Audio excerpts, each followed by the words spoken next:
I was staring at my computer screen, trying to finish the quarterly report when my phone unexpectedly rang. Ellie, my 24-year-old youngest sister, spoke with excitement in her voice. "Do you have a minute? I want to talk about something." I pushed aside a stack of papers, my hands still typing. "Yeah, I'm here, what's up?" Ellie continued, her tone full of enthusiasm. "You know Mom's 55th birthday is next month, right? We're planning something really special." I paused, shifting my full attention to the call. "What do you mean?" I asked, curious about what they were preparing. Ellie lowered her voice a bit, as if to create suspense. "We've decided to organize a getaway at Blue Ridge Resort. Everyone agrees Mom deserves a truly memorable trip." Hearing that, I thought the plan sounded great. Our mom had always cared for the family and rarely took time for herself. But Ellie quickly added, "We need everyone to chip in for the costs." "What do you think?" I cautiously asked. "How much are we talking about?" When Ellie named the amount, I nearly dropped my coffee cup. The figure was higher than what I had spent on my last summer vacation 2 years ago. "I know it's a lot," Ellie quickly added as if anticipating my reaction, "but I think it's worth it for Mom." I held the phone, sighed and nodded in agreement. "All right, I'll transfer the money now." Ellie cheered excitedly. "That's great! Oh, one more thing, make sure to keep the whole week free. Don't plan anything else, okay?" I frowned slightly, feeling like everything was moving a bit fast, but I agreed. The following week I was swamped with work and meetings, leaving me little time to think about Ellie's plan.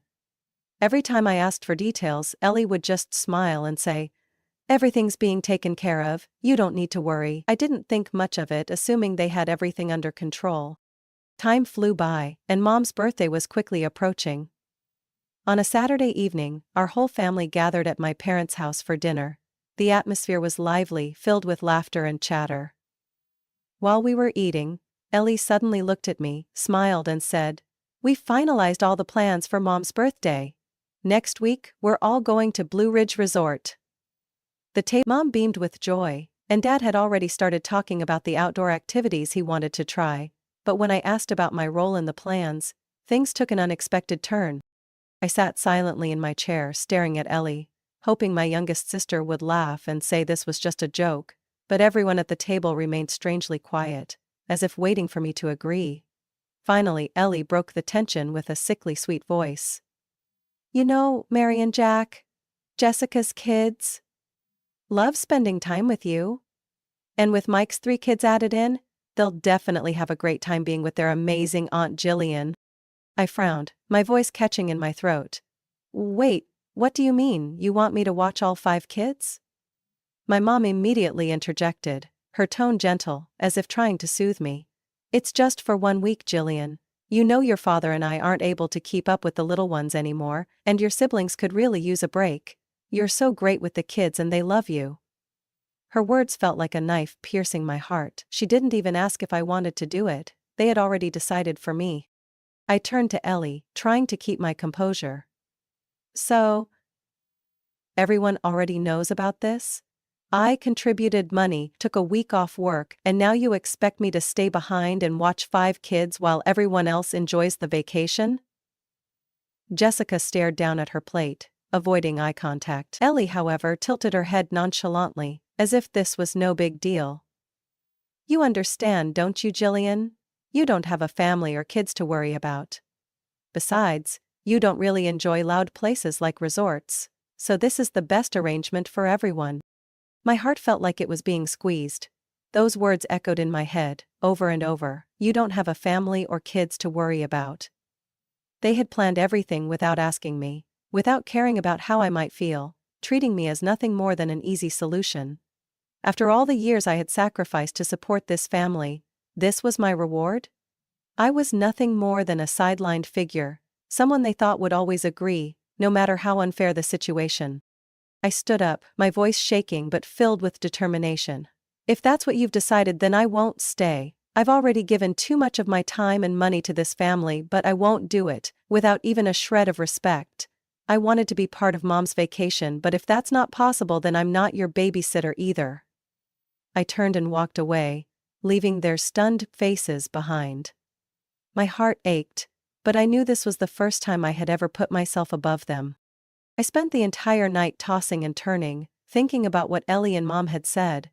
The feeling of being undervalued, of being seen as just a convenient solution, left me both angry and hurt. The next morning, after calming down, I decided to try a different approach. One that was reasonable and fair. I picked up the phone and called Mom. She answered on the third ring, her tone sounding as though she already knew what I was about to say. "Julian, I know you'll understand.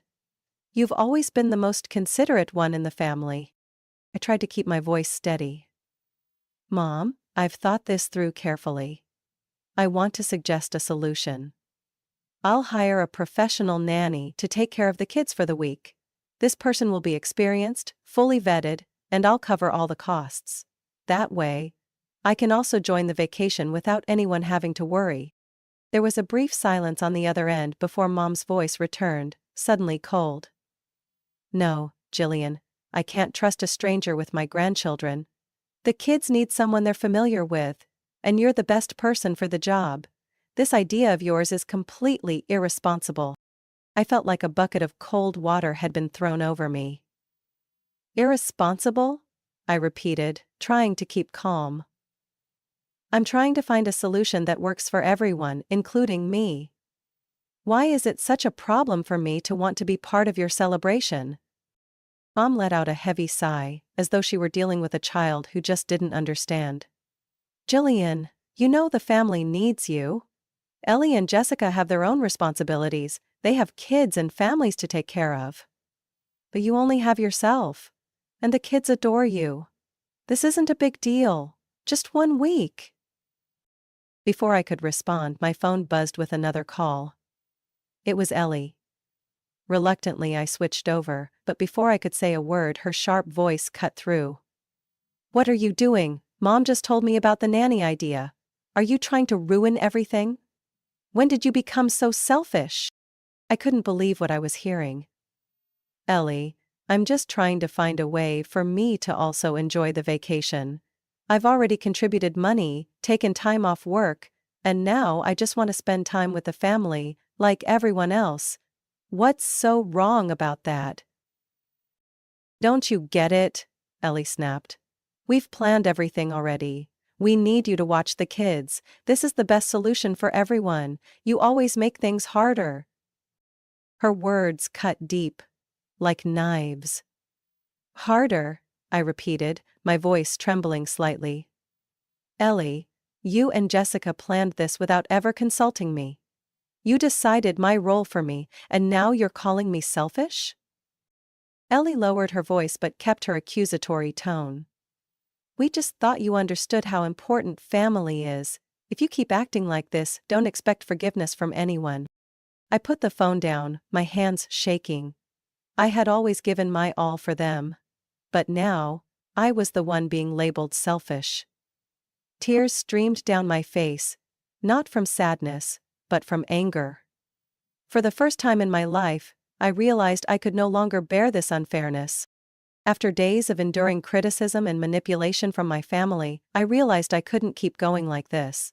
The feeling of being exploited and disregarded had become too clear, and I knew that if I gave in this time, they would never change how they treated me. I decided to do something I never thought I could. Put myself first. That evening, I opened my laptop and started searching for a place far away, somewhere I could escape the pressure my family had been putting on me. After some time, I stopped on a small beach resort in Florida.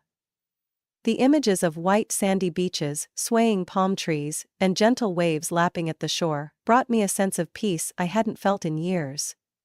Without hesitation, I booked a coach flight and a hotel room with a balcony overlooking the ocean. I didn't need a luxurious vacation.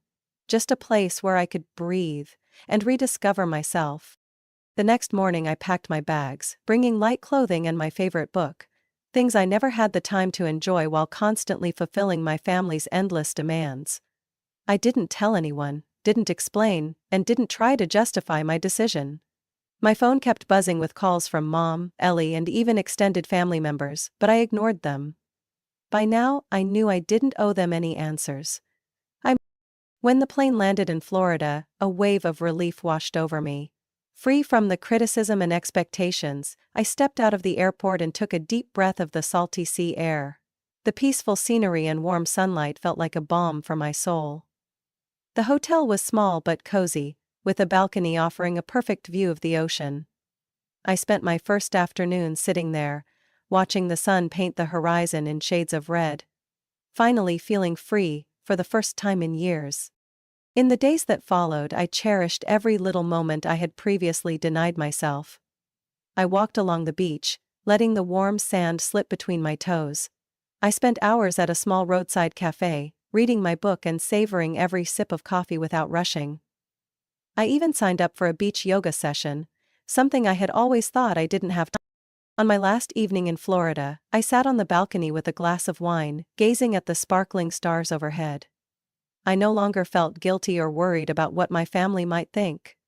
I realized that this was the life I had been missing, a life where I had the right to choose what made me happy. And this time I was certain.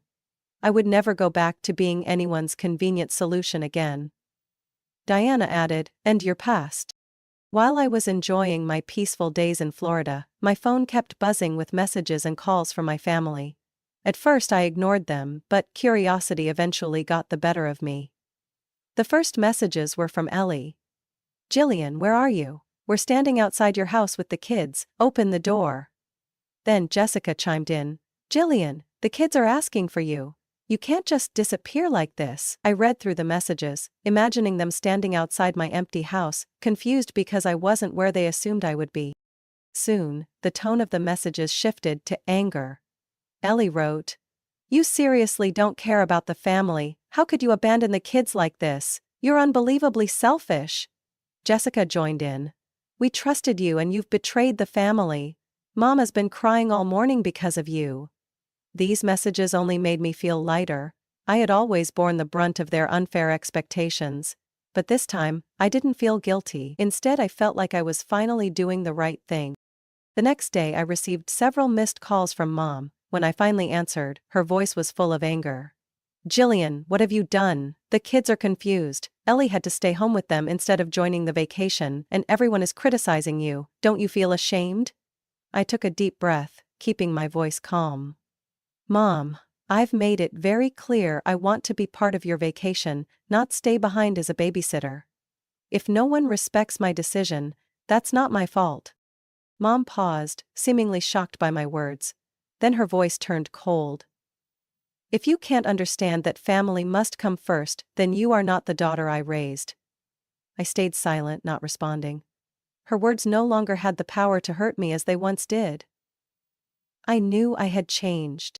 When I returned from my vacation, I still felt the lingering sense of freedom, but as soon as I stepped into my house, there was a loud, relentless knocking at the door. Ellie and Mom stormed in, their faces filled with anger. "You're so selfish, Jillian," Ellie yelled. "We had to take on all the responsibility because of you."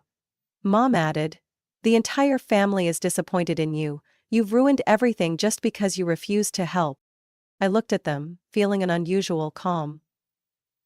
"You've always made decisions for me without asking for my input," I said. "You planned everything and treated me as a resource, not a person. If you're upset because I didn't agree, maybe it's time you reflect on how you've treated me all these years." Both Ellie and Mom fell silent, as though they had no response. For the first time in my life, I no longer felt bound by their expectations. No matter how much they called me selfish or irresponsible, I knew I had done the right thing for myself. I had learned that true family love isn't about unconditional sacrifice, but mutual respect. Something they had never given me. When I returned home from Florida, I knew I couldn't avoid facing my family. And as I had expected, they didn't take long to show up. Just a few hours after I arrived, there was a loud, relentless knocking at the door. I opened it to find Mom, Ellie, and Jessica standing there, their faces filled with anger. Before I could say anything, Ellie stormed in, pointing a finger at me. "Jillian, what is wrong with you? Do you have any idea how much we've had to deal with because of you? You're so selfish." I closed the door, took a deep breath, and tried to stay calm. "Ellie, I'm not selfish," I replied, my voice steady but firm. I'm simply refusing to let myself be taken advantage of anymore. Jessica, who rarely showed much emotion, couldn't hide her frustration either. Taken advantage of? Jillian, you're the one who ruined Mom's vacation. You let the kids down, you let the whole family down, don't you feel ashamed? I felt my chest tighten with anger, but instead of letting it consume me, I kept my tone measured. Jessica, I didn't ruin the vacation. You all ruined it when you decided not to respect my opinions or my wishes. You assumed I would take care of the kids, use my money, and give up my time without even asking. Did anyone ever think about how I might feel? Mom cut in, her voice cold and sharp. Jillian, I can't believe you would behave this way. Family comes first, but it seems you've forgotten that. I raised you to think about others, but right now, I'm so disappointed in you. I looked at Mom, feeling my heart break, but for the first time, I didn't let guilt take over. Mom, I've spent my entire life thinking about others, sacrificing for this family. But that doesn't mean I don't have the right to think about myself. I've always done everything everyone asked of me, but no one has ever asked what I wanted. This isn't about family. It's about respect. Something you and everyone else have never given me. Ellie shook her head, her voice growing sharper. You're acting like we don't appreciate you, but this is family. You're supposed to help. This isn't about respect, it's about responsibility. I let out a soft laugh, not of satisfaction but of liberation. Ellie, helping is a choice, not a responsibility.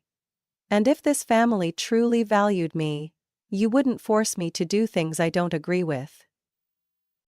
The tension in the room grew thicker. But I didn't feel fear or regret.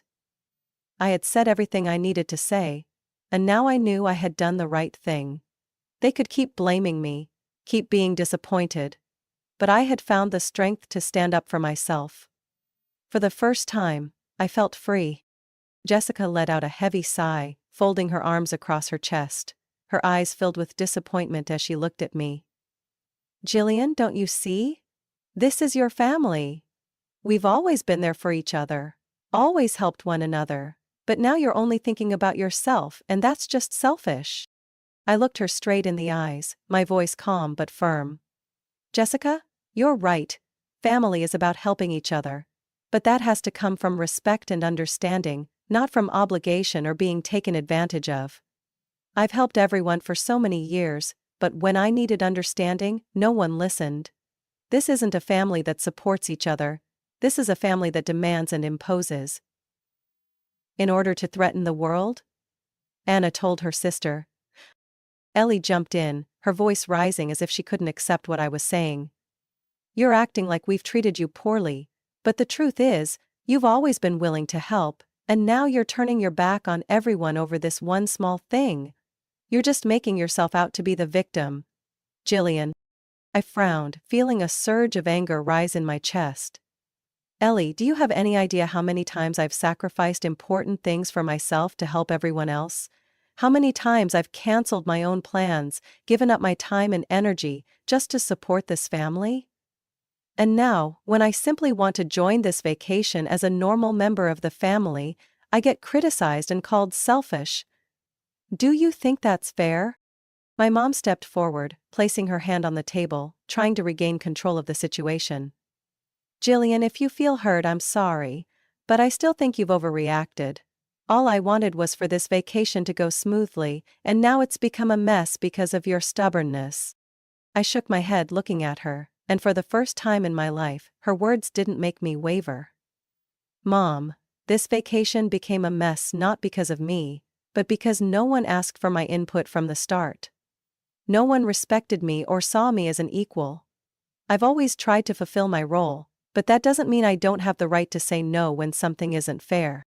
Ellie and Jessica started to speak again, but I raised my hand to stop them. I'm not going to argue anymore. I've made my feelings and my perspective clear. If you can't accept that, then that's your problem, not mine. The room fell silent, no one knowing what else to say. Mom, Ellie, and Jessica looked at me as if they couldn't recognize the sister and daughter they thought they knew. But I didn't waver. This wasn't just about standing up for myself. It was a declaration that I would no longer be someone they could easily take advantage of. I turned and walked toward the door, leaving them to sit with their own thoughts. This time I had chosen my own path. A path of freedom and self-respect. After the tense confrontation with Mom, Ellie, and Jessica, I realized I no longer had any reason to hold on to a relationship that had always made me feel exploited. For the first time in my life, I decided to cut ties with my family. No explanations, no goodbyes. I left the family group chat, blocked the numbers that constantly sent me accusatory messages, and turned off social media. At first, the silence felt strange, like an unfamiliar void. But gradually I realized it wasn't loneliness. It was freedom. I began spending time exploring hobbies I had neglected for so long. One Saturday morning, instead of being busy in the kitchen preparing meals for the kids, I walked into a small bookstore near my home. I came across a sign that read, "Book Club, 4th Thursday of every month." Without much thought, I signed up. It was a small decision, but it opened a big door in my life. During those book club meetings, I not only got to share my favorite books, but also met new friends. People who didn't demand or expect anything from me. Beyond reading, I started planning trips I had never dared to consider before. I found a short getaway to Charleston, South Carolina, a place known for its historic homes and outdoor markets. I booked the tickets myself, created my own itinerary, and didn't need to ask for anyone's approval or wait for their agreement. That first trip made me realize one important thing: life doesn't have to revolve around pleasing others. Strolling through the cobblestone streets of Charleston in the mornings, I felt a true sense of peace. There were no criticisms, no pressure to meet anyone's expectations. I basked in the warm air, admired the oak trees draped with Spanish moss, and enjoyed a hot cup of coffee by the river. For the first time in years, I felt like my life truly belonged to me. When I returned from the trip, I continued expanding my world. I joined an evening painting class at a local art center, where I could unleash my creativity without fear of judgment. I spent time nurturing my small apartment, transforming it into a space that truly reflected me. A place no longer open to others taking up my time and energy. Gradually, I felt myself becoming a new person. I no longer felt guilty about saying no, or afraid to set boundaries. My family could continue calling me selfish, but I knew the truth. What I was doing wasn't selfish. It was self-respect, self-love, and choosing to live the life I deserved. As time passed, I gradually realized a simple yet powerful truth. Self-respect is not selfish. I used to confuse sacrificing for my family with abandoning myself. I thought love had to be expressed through submission and compliance. But now I understand that true love must begin with respecting myself. Living life on my own terms made the difference clear. Without being bound by unfair expectations, I felt more energized than ever. I no longer felt exhausted or resentful from doing things I didn't want to do. Instead, I spent my time nurturing my soul, reading my favorite books, exploring new places, and engaging in activities that brought me joy. Of course, my family didn't stop criticizing me. My mom continued leaving long, guilt-filled voicemails, Ellie kept posting sarcastic remarks on social media, and Jessica occasionally sent cold, pointed emails.